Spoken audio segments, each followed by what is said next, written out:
If you're waiting for a bus or LRT, the last thing you want is to be stuck in an area full of trash. Each year, the City of Edmonton decides how much money it'll spend to ensure LRTs, buses, and transit centers stay clean. Now, one city councillor is hoping to make this funding a little more permanent. We do way better than we used to. Union President Steve Bradshaw remembers a time when the transit system received less funding to keep things tidy. I remember getting on my bus in the morning and having to take a broom and sweep stuff out onto the garage floor just to tidy up and make my bus presentable. That's not the case anymore. We do better than that by a long shot. He says he's seen conditions change since COVID-19, when the city started making annual investments into transit cleanliness. But he says there's always room for improvement. Everybody supports cleanliness. It's an important thing to do.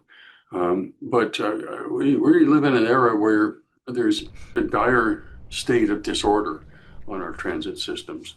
And that's not just Edmonton, it's ubiquitous. It's all over the country.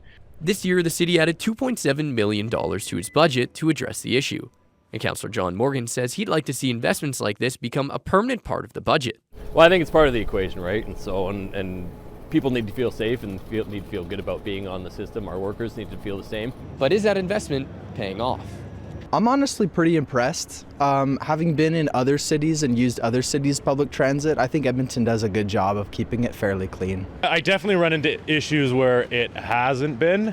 I would say specifically more so the stations themselves are, I don't know, sometime at a point of uncleanliness.